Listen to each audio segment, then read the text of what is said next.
Alright, video vlog check everybody. We're here in Cavite City at merong thunderstorm. Pero okay lang yan. Dito tayo ngayon sa El Palacio Hotel, Cavite City. At bukas, mag-attend tayo ng Regada Festival. Sa Regada Water Festival. Ito yung water festival ng Cavite City na nakikita ko sa social media na basaan. Parang celebrating yung kay John the Baptist. Ayan. At kaya nauso rin sa San Juan, no, yung mga basaan. Dito naman sa San Juan, basaan dito sa Cavite City, may Regada Festival. Kumbaga sa San Juan, Wata Festival tawag nila. Dito sa Cavite City is Regada Festival. Regada means it's water. Parang sineselebrate nila ito noon pa. I think parang mga 90s, mga 1990s pa ata nauso yung Regada Festival. So checkin natin itong ating room. We're accommodating tayo sa El Palacio Hotel. So pasok tayo. At we're here sa second floor. At ngayon ko lang naalam pang El Palacio Hotel. Ayan. I forgot kung ano yung room number ko. Teka. I can hear Ted Claudio's voice. Eto. Balubugin natin mamaya yan. So ito kami 204. At eto na. This is our room. Aha! Aha! Ginawa mo naman sogo. Ito yung bed. Ito si Aaron. Ayan si Aaron, no? Ayan, no? Big winner yan, no? Big winner ng Honor 400. Ito yung kama ko. Ito yung aming room. So walang pintuan pero may bintana. Bintana namin is ayan yung view niya. Kabilang parang tower dyan. At gawa ka ng kape. I think dito ata gawa ng kape. Iyo lang gusto ko dun, no? Yun, no? Ayan. And here's the banyo. Banyo tour, banyo na ako. Ayan. Alright. Ayan. El Palacio Hotel. I'm not sure kung nasa Klook to, no? If ever nasa Klook, gamitin nyo yung aking code, Klook Azrael. Ayan. Ah! Akala namin, di ka na makakarating. Sabi mo, binagyoan na. Hindi ka na makalabas dahil sa ano.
Magandang hapon at maulang hapon sa ating lahat. Ngayon noong panahon ng Espanyol. Ganon din po. In the modern times, ito rin pumatagpuan yung ating bagong Sunday Airport kung saan po ito yung sinasakyan po ninyo kung pupunta po kayo ng Palestine Island.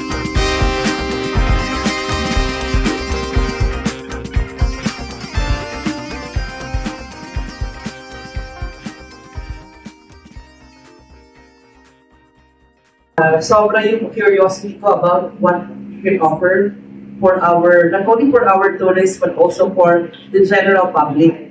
So, nakita ko yung culture, full tour, no? Yung kultura ng turismo, na pwede nyo baunin at pwede nyo bigpigay lalong-lalo na sa kaparaan, sa tulong ng ating mga media and influencers po.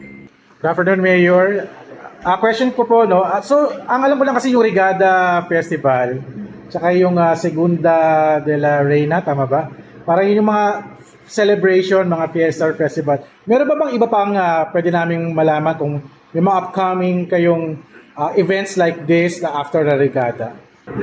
Kami po dito sa Cavite City, bilang Brigada Festival ko natin sa December. After po ng Brigada, celebrate po din natin yung araw ng Sugbo, which is September 7 po. It's a one-week celebration din po na dito po sa City City po mag-celebrate. Dapat yung puntahan na yung eat po, no? Kasi it's very colorful, then very artistic din po. So if you have a more deeper description of pangingi came from a word po na pangakamitin nyo na tawag paglasing. So paglasing, diba, pangingi. Kasi gumaga. Okay. Pagka chuchu, yung pangingi nga, ganun lang yung lakad po, pagkilit-kilit lang. Pero para po mas ma-visualize nyo po, pangingi po is our rendition of Gigantes. You can see how beautiful this place that is. At hopefully po, after nyo ito mabasa sa Regada tomorrow, ay maranasan nyo po yung blessing at swerte nga pinagmamalaki po namin pag nabasa kayo sa Regada po. So, dito na po. Again. 1, 2, 3. Okay po. Pwede na po tayo mag-dinner. Ano tawag dito? Bibingkoy. Bibingkoy. Diba? Bibingka and tikoy.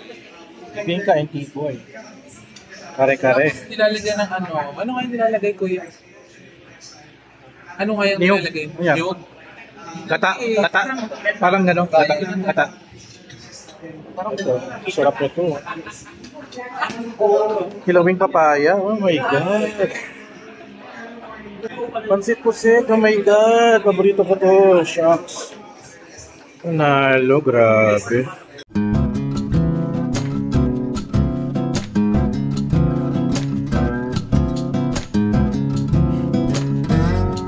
Alright, here's my food. Oh my God. So finally, pansit pusit, matitikman ko na. Straight here from Cavite City. Kilawing papaya. At adobo sa atsuete na manok. Kare-kare. At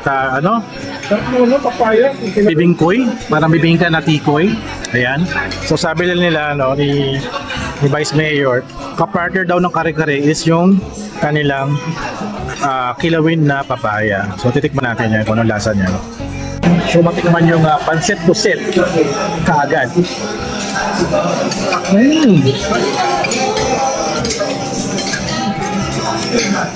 Sarap. Ayun na po. Thank you, Mayor. Kare-kare na may papaya. Tikman natin yung combination.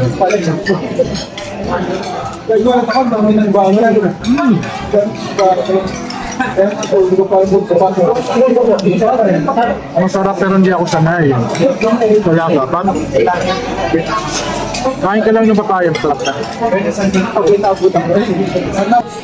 I'm tasting their bibingkoy. Grabe, napakasarap ng bibingkoy nila.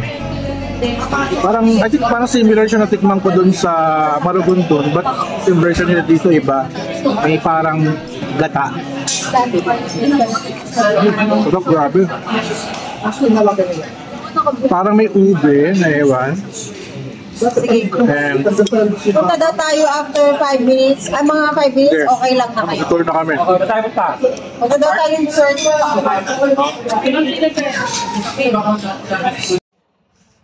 Right, that's a very informative press con. Learn about Cavite City, about the Regada Festival, at saka mga iba't ibang klase nilang festival at fiesta. Very exciting, no? Lalo na yung November nila, which is the Segunda de la Reina, yung para fiesta nila with the Our Lady of Portabagan. Tsaka yung meron silang tawag na Pangingi Festival, parang may mga higante sila na naka-costume at nangangaroling pag magpapasko. So yun. I'll post a video, kwentuhan ko kayo about the fresco, about Regada. Problema, need to get a non-branded shirt kasi sa Regada Festival pala, hindi na pala basaan to, no? May mga kasamang mga jobos, colors, at saka sabon at a way a part of their festival yun. So pag mga branded shirt, mamamansyahan siya, sayang lang. So mamaya sa market, bibili kami ng ng mga chipipay na mga damit, no? Para at least pag magmadumihan, okay lang siya. Alright, this is our baby bus, Avengers. Assemble. Sambuanga.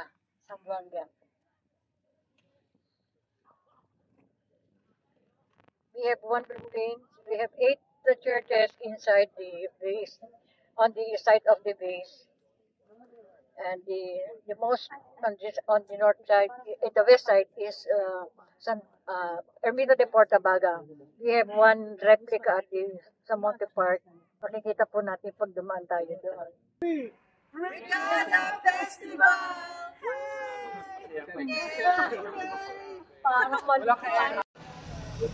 Alright, we are now back here sa baby bus here in Cavite City. Magwa-walking tour kami. At medyo madilim.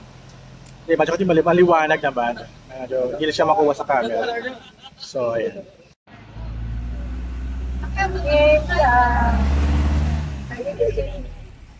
Pupunin mo talaga yan po.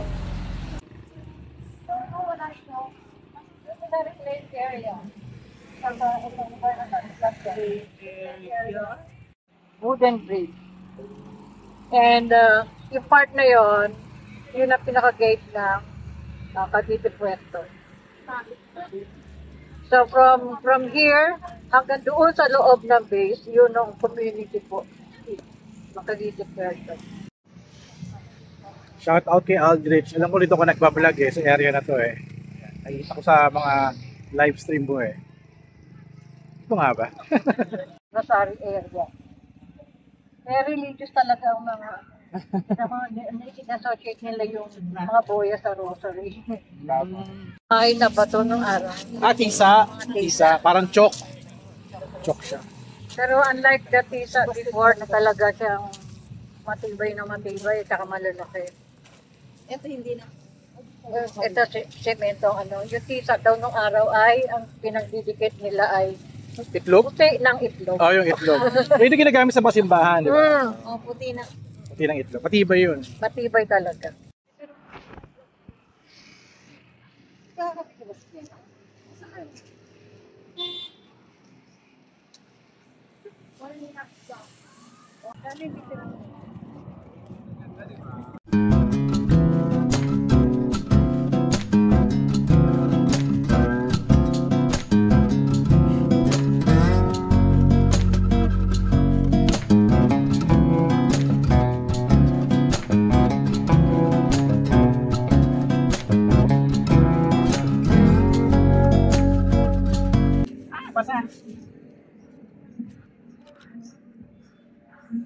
Picture ko kay sir.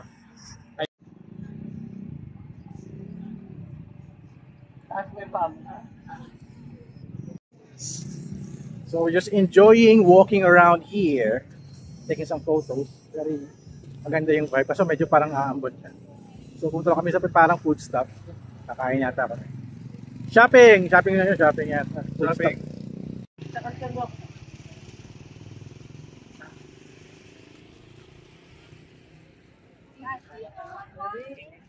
Yo, ba nakapayong ka na?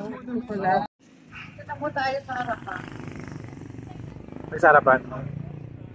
13 Martyrs. Here po. Eto. Sila na po yung 13 Martyrs of Cavite.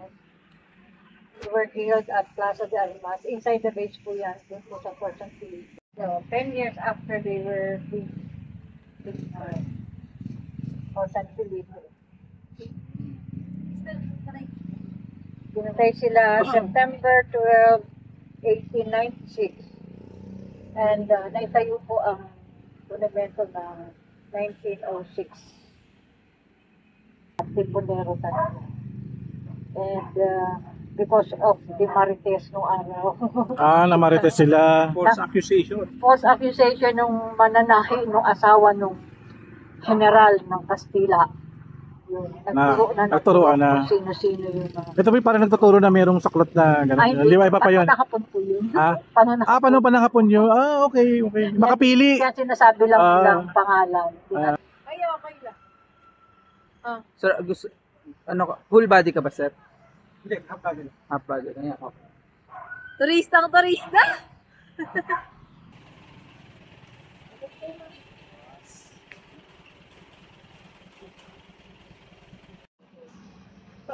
So finally, after 2013, makakapasok na tayo dito sa simbahan ng Cavite City, yung kung saan ito yung Our Lady of Portabaga. Very mysterious sa akin to kasi in 2014 para napapanaginipan ko yung the image of the Our Lady of Portabaga. So di ako makapunta sa simbahan kasi noon kasi ginagawa, nire-renovate. At doon ko nalaman yung about the Segunda de la Reina. At it's my first time to enter the church. Oh my God. Very special. Kasi yung nakalagay dito sa replica. But still okay lang din kasi dito talaga naka-host yung image ng Our Lady of Portabaga. So still, they renovate pa rin. Historic yung restore nila. At hindi ko alam kung iba yung image. I'm not sure. No? Usually nasa gitna siya eh. At still nakatakip siya. Wala na naman akong chance na makita siya in person. No? Ito. Nuestra Señora de la Soledad de Portabaga. Finally, ito na siya. Zoom natin. Ito siya. Image. Finally, I'm here. So, ba't mo ako tinatawag?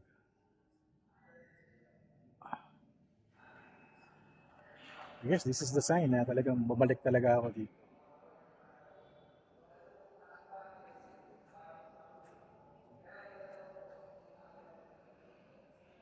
Ano daw? Ano na-miss ko? 16 years. Paano sa 20 na po, ma'am? Nasa 20 na ba? Ano mga ilang years pa tao? San Roque yung Saglit na lang po siguro to kasi naano na po eh. Dito po tayo sa side. Yung makita natin yung original. Ay, nandiyan yung original? Yes. Ah, okay. So, hindi pa tayo nasa gilid. Hindi, parang replica lang yan. Replica. Oh my God. May replica. Pinapalitan siya pag fiesta na. Sa original kapag hindi po siya kailangan ilabas. Siya po ay encrusted po ng mga mamahaling jewels. Oh. May gold. Taga po sa talaga. So, ito yung original? Oh my God. Bawal lang po yung flash po kasi po yun po yung panuntunan po ng National Museum po tungkol po sa eye. So ilang years na po ito? Oh my God. Yung image po ay tinataya po 350 plus years old. It's the original. Discover po sa Canyacao Bay noong 1667 po. May jewelry niya.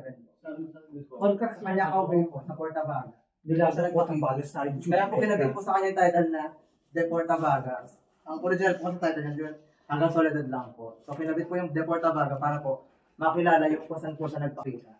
Tapos kung mapalapit po sa kanya yung liwanag, sumigaw po siya na stop daw po. Pinapatigil niya po yung bagay na maliwanag na papalapit po doon sa location niya po. Tapos, nung papalapit na po yung liwanag, may narinig po siyang malambing na boses na sabi, bakit po siya pinapatigil sa gabing may unos? Hindi niya po nakakilala ang mahal na Birheng Maria. Ang karakol po namin ay ginaganap po bisperas po ng unang kapistahan. Tapos bago po yung karakol, meron po kaming motorcade, Thanksgiving Rally and motorcade. Ginagala to. Hindi po siya, actually hindi po siya yung icon na dinalabas kasi po, ayun nga po, matanda na po yung Birhen. Ang nilalabas po yung official replica po na nasa labas. Ay, yung replica. Yung mga diamante, diamond yun. Nandiyan talaga siya noong 300 years na nilagdag na lang. Ito po ang story niya. Yung nakikita niyo po sa kasalukuyan ng mga bato ay hindi na po yun yung original na mga bato. So, nawala po, ninakaw po siya noong 1984 dun sa simbahan. Ayan po yung dalawang anghel na po yun yung saksi po yun sa pagkakako sa Birhen. Parang akala ko nga Proven and tested po yun kasi marami po nagkwento sa amin na nagkasingaw po sila apin ng lagot kayo. Anong English name ni San Roque? Saint Roque po. Saint Roque. Kaya po.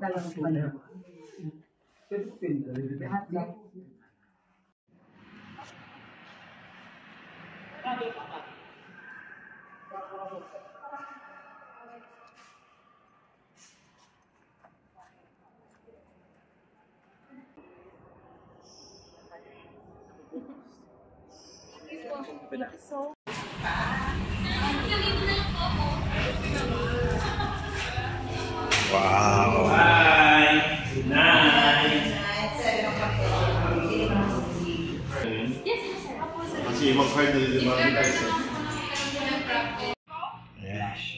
We're watching Jessica Lee Cavite City sa Regada.